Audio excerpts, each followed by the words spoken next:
Someone has not stopped thinking about you since you met. They fell for you hard. There is someone in your life right now who has not said a word, not because they have nothing to say, but because what they are carrying is too heavy, too honest, and too revealing to put into words just yet. They think about you more than you realize, more than they would ever comfortably admit. And the most unsettling part is not that they have feelings for you. It is why they have been so quiet about it. Because silence in this case is not indifference. It is not distance. It is not a sign that you meant nothing. It is actually the opposite. And today this reading is going to pull back the curtain on exactly what has been happening beneath the surface of this connection. Things that were never said. Things that were felt but buried. A realization this person has been sitting with alone, in the dark, hoping you would somehow already know. By the end of this, something is going to click for you. You are going to understand why things unfolded the way they did. And more importantly, you are going to see what is quietly building right now beneath the silence. Stay with me. This one matters. There is a particular kind of longing that has no clean edges. It does not arrive with a warning. It does not introduce itself politely and wait for you to be ready. It simply settles into a person, quietly and completely, the way winter settles into old houses, through every crack, into every corner. Until the cold is not something you feel anymore. It is just something you live inside. That is where this person is right now. Living inside something they never chose but cannot leave. And I want you to understand something before we go any further, not as someone seeking answers from a reading, but as a human being who has probably spent more time than they should wondering whether they are truly seen by someone they cannot stop thinking about. You are seen. More than you know. More than they have ever admitted out loud. To understand where this person stands today, you have to go back to who they were before you ever entered the picture. Not the version of them you met. The version that existed before that meeting changed something permanently inside them. They were not unhappy in any obvious way. That is what made it so easy to ignore what was missing. They had built a life that functioned, that looked fine from the outside. They showed up where they were supposed to show up. They laughed when laughter was appropriate. They kept their conversations interesting, and their feelings manageable. They were, by most reasonable definitions, doing well. But doing well and feeling whole are two entirely different things, and somewhere beneath the surface of all that functioning, they knew it. They had a gift, if you could call it that, for connection without depth. They could make anyone feel comfortable around them without ever truly letting anyone in. It was not manipulation. It was armor that had been worn so long it no longer felt like armor. It just felt like skin, like the natural shape of who they were. They had learned, somewhere early and somewhere painful, that being fully known by another person was not safety. It was exposure, and exposure had cost them before. So they kept the most honest parts of themselves at a careful distance from everyone they met. Close enough to feel warmth, far enough to avoid getting burned. And then there was you. You did not try to reach them. That is the part they still cannot fully explain. You did not push or pursue or perform. You simply existed in your own particular way, and something about that, something about the specific texture of who you are, moved through every wall they had built, like it was not even there. They noticed you before they understood why they were noticing you. It started as something small, a thought that surfaced and then disappeared.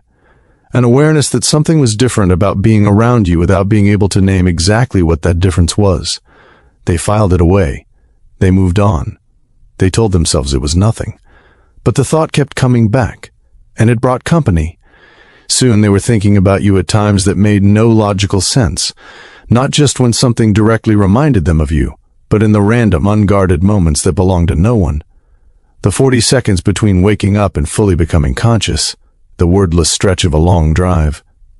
The middle of a meal they were eating alone, the unremarkable Tuesday afternoon that had no reason to feel significant but somehow did the moment your face crossed their mind. You had taken up residence in them without asking permission, and the strangest part, the part that unsettled them most, was that they did not entirely want you to leave. They tried to name it something small. Attraction. That was the word they kept reaching for because attraction was containable. Attraction was a phase. Something with a natural expiration date that you could wait out if you were disciplined enough and kept enough of yourself protected. They had done it before with other people. They were good at it. They would do it again. Except this time, the expiration date never came. The feeling did not shrink with time. It expanded, quietly, steadily, until it was not a thought they were having about you, but a lens through which they were experiencing everything else. This is where the story takes a turn that even they did not see coming. They began to pay attention to how the world responded to you.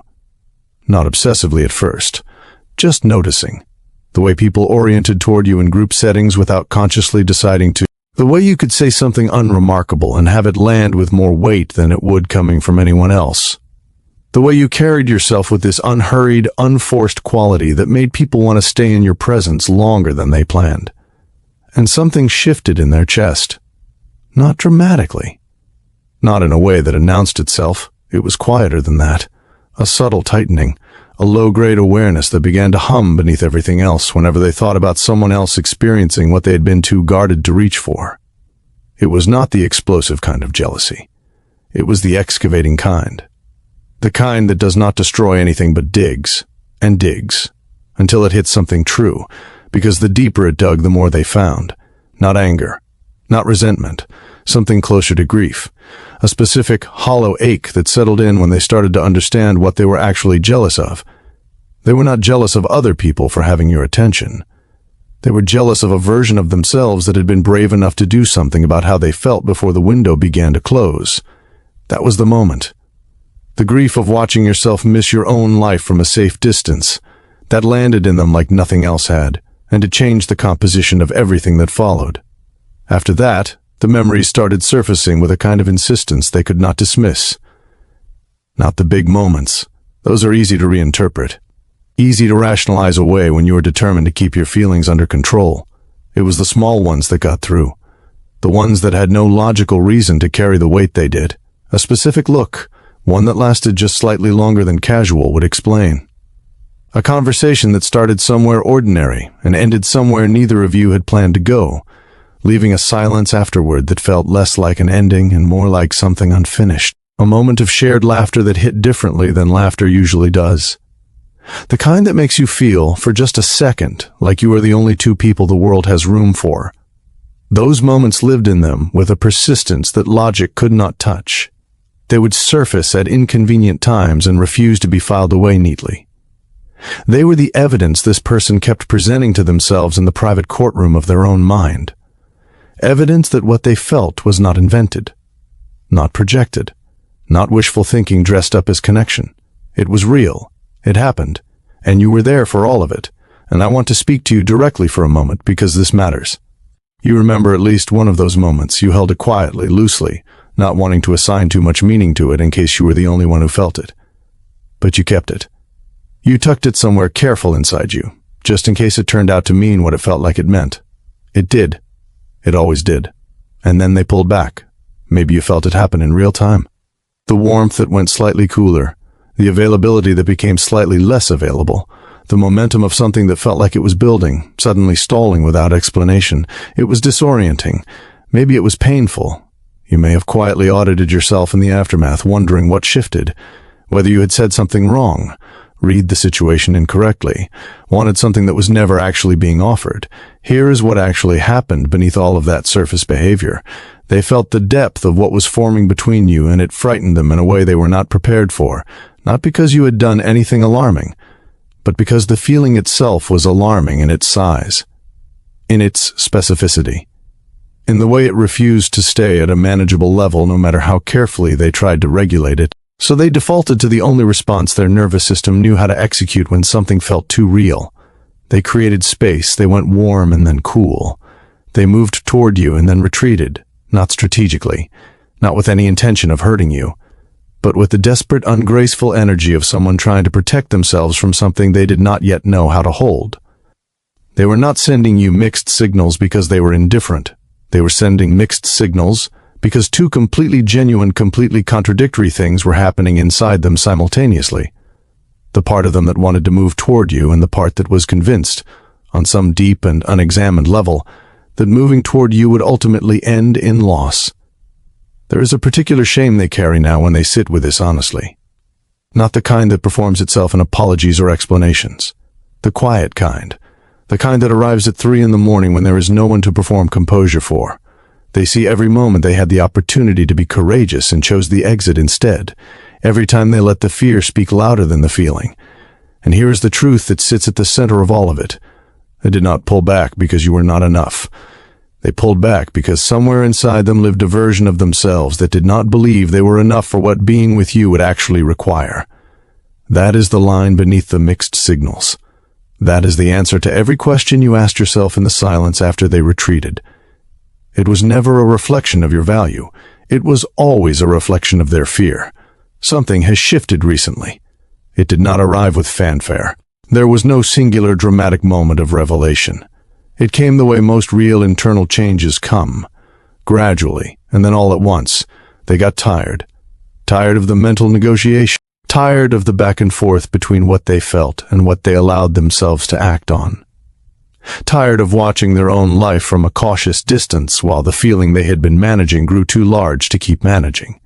And in the exhaustion of all that trying, something released. The noise quieted. The arguments they had been having with themselves lost their energy, and what remained when all of that fell away was something clear and still and impossible to talk themselves out of. They want you, not the curated, safe, emotionally convenient version of a connection with you. The actual thing. With all of its uncertainty and all of its risk and all of its potential to matter in a way that cannot be undone if it goes wrong. But something else appeared alongside the wanting. Something newer and honestly more significant. They want to deserve you. They want to become the version of themselves that a connection with you would require. That is not the same as wanting someone. That is wanting to grow towards someone.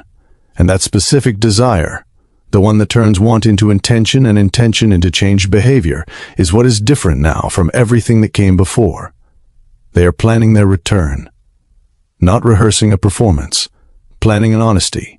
Thinking carefully about how to show up in a way that demonstrates something has genuinely shifted rather than simply saying that it has. They understand the difference between words that land and words that ring hollow, and they are determined, this time, to show rather than tell. Pull back from the details for a moment, from the specific feelings and the specific timeline and the specific push and pull of this one connection, because there is something worth seeing in the wider frame. Two people can share the same experience and live inside it completely differently. One person can be reaching while the other is retreating. One person can feel everything clearly while the other feels just as much but expresses it as distance, as silence, as behavior that looks like indifference but is actually the opposite of indifference. It is feeling too much without the tools to carry it. This is not a rare or unusual story. It is one of the most human stories there is. And the reason it hurts when you are inside it is because you can feel that something real exists between you while simultaneously being unable to access it, like pressing your hand against glass. The warmth is there. The distance is also there.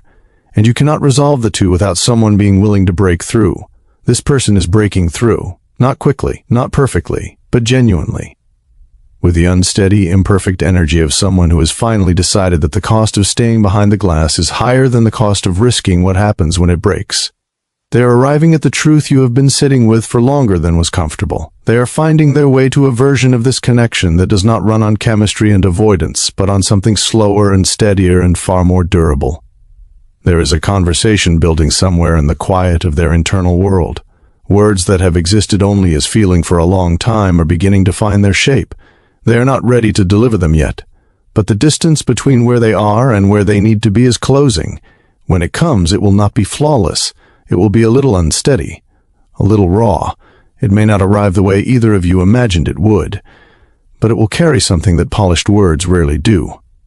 It will carry truth, the unguarded, unperformed, slightly terrifying kind that only comes from someone who has finally stopped letting fear write their story. And that truth, imperfect and overdue as it may be, is worth more than anything perfectly timed or perfectly delivered could ever be.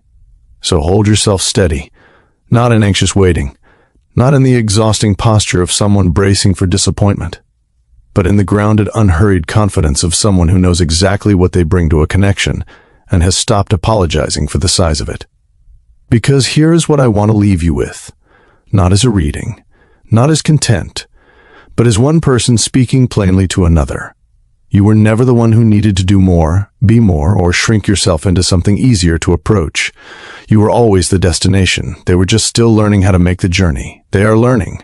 The road they are on, the one built from grief and realization, and the slow, humbling work of becoming someone brave enough for what they feel, leads back to you. And this time they intend to stay.